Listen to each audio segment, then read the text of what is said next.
Hey, guess what? What? It's Collected Works. Yes. And we're talking about They Might Be Giants. We are. They Might Be Giants have two different solid careers. One Yeah. is as fabulous alternative rock with pretty much every other genre mixed in. Yeah. And the other is as children's artists that you can't minimize the video on YouTube. It's true. It's true. I was talking with my friend, one of my best friends, Colin, one time. Radio CD 92.9 listeners have no doubt heard Colin mentioned before. And we had a They Might Be Giants song on. It just happened to be I Palindrome. And I was saying, just listen to this. Doesn't this sound like the sort of band that would make a kid's album? And then I stopped talking, and the very next line of it, from the song was, "You son of a bitch, I Palindrome." And he said, no, it doesn't. But Right in general, their first one came out in 2002, and that's the last one you're getting a year for, because it's the last one I remember the year for. And it was called No. And for me, I knew the They Might Be Giants albums before I was born very well. This was the first album that my mom discovered that They Might Be Giants were still doing music. And she's like, oh, hey, this is like appropriate for the whole family. So actually, after No was released, I think it was probably 2002, 2003, I went to my very first actual concert. We went to a kids fest in Cleveland and saw They Might Be Giants with a couple other weird families. That sounds awesome. But it was fun. It was a lot of fun. We don't know their children's albums very well in general. You probably know decently, but we don't know them super well, so we're just kind of going to knock them all out in one fell swoop pretty here. much. Oh, I do have a quick... Please, while I of course. was there, and this is a very stupid memory, but while I was there, they had representatives from like Radio Disney there, and I'm like, I wonder if that was Mark Sutherland. I was just going to say, one of our old coworkers was a Radio Disney guy. I wonder if he happened to be there. I want to email him now. He probably wasn't, but like, what if he was? Right? It's possible. It's possible. I don't know the album No very well, so I'm going to go with the one song that I like kind of know off that one, which is Robot Parade. Okay. I know No. I like that one. One of the cool things about when this album came out was they had animatics, I think, for almost all of the songs. Oh, that's that very you cool. could I know watch they did on with the, like, Flash science Player. and learning ones. I didn't know they did that with No, too. Yeah, I remember the No. It wasn't complicated. And it was kind of like, you remember like early like animated chain emails where Sure. it would be like something goofy like like the Jib Jab kind of things. Yeah. Or maybe not quite that. Even. Yeah, like earlier before Jib Jab, Yeah. but like very similar to Jib Jab. Sure. And like they had some animatics to go with the songs off of this album, and I remember watching those on a pretty sure dial-up internet. I know 2002, I shouldn't have had dial-up, but we still did for sure. I think that's 2003 or so for me. 2 or 3, so I get you.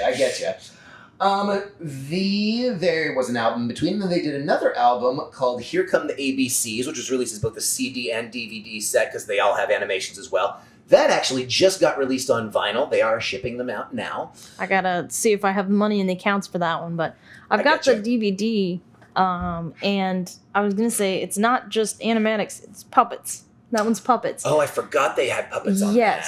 That's right. Did you ever get into Homestar Runner and like those characters from Yonder website? I mean, that they might be Giants' close involvement with Homestar. Yes, and Runner. I feel like the puppet. I feel like I don't know this, but I feel like the puppets from the They Might Be Giants video and the puppets from, like, they look very similar. I could buy that for sure. For sure. Not an album I know super well. I went with Alphabet of Nations for my favorite on that one. You know, I don't even, like, I actually do know the songs from that one. I don't even know what my favorite would be. But I get you. We'll just acknowledge that it existed, and it's really cool. Like, I remember when my youngest sister was growing up, she had, like, these kids' CDs that were, like, actual kids. And I'm like, why can't you just listen to real music? Like, you can... And so it's really great when an artist tries to do something that's good, that's kid-friendly, that's, like, you know... Yeah, and I think They Might Be Giants always succeed with that. Yeah. I've said before, I am not particularly a kid person. I would never, ever, ever, ever want to have kids. But then I listen to They Might Be Giants kids albums, and it's like, I could have like a close niece or nephew to turn them on to these. Exactly. After Here Come the ABCs, they had another adult album, and then 2 more kids albums. Here Come the ABCs was for little kids, as was this next one, which is called Here Come the 1-2-3s. Similar CD DVD combo. My notes that I took for that, I wrote, honestly, I don't remember any of the songs on this one. Cringy face. Did you have anything from that one? That one I don't remember. I think I was getting too old at that point to even like think about. I get that for sure. The next album is another kids album, but it's for maybe more like 9-10-year-olds, and it's called Here Comes Science. Here Comes Science was a very cool one, though. Here Comes Science is phenomenal. It's Science is real. That one I remember for sure. Yeah. Science is real. Yes, indeed. When I just said that, I forgot what shirt you were wearing. Like, I was just like, oh yeah, Science is real. I love Science is Real. I love My Brother the Ape.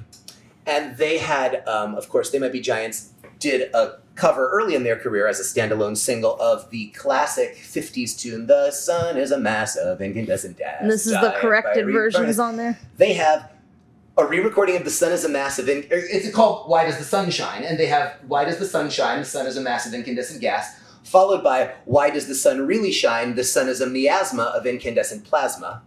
Fabulous. It's just fabulous.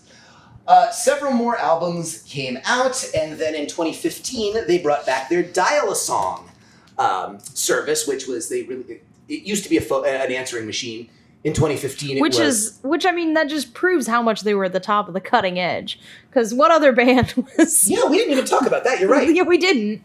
Dial-A-Song was a system where you would call, was it Linnell's or Flansburgh's voicemail? I don't know which. I think they had a dedicated I say voicemail, answering machine. Yeah, but with a tape. And they would just tape. They would just have a song playing. And that's how they ended up with somebody... They ended up recording that person that dialed in, and There May Be Giants. What is this? What this is. It's wonderful. They brought Dial-A-Song back in 2015 and 2018 as an online thing, and they released 3 albums of their 2015 Dial-A-Song, one of which is a children's album called Why. I don't know it super well, but that I would say is definitely the children's album that I know best. The vinyl didn't clue me into that. Right, yeah, fair point. Do you have any thoughts on this one? I have a few on that one. I do like Oh No You Did. That's very much, it features Robin Goldwasser, who's a regular contributor with They Might Be Giants, who's also John Flansburgh's wife. Oh, and okay. It's a fun little tune about, don't do this, oh wait you did, as it's coming out. There's a great tune called Then the Kids Took Over, and there's a great tune on there called And Mom and Kid that's about all different kinds of families.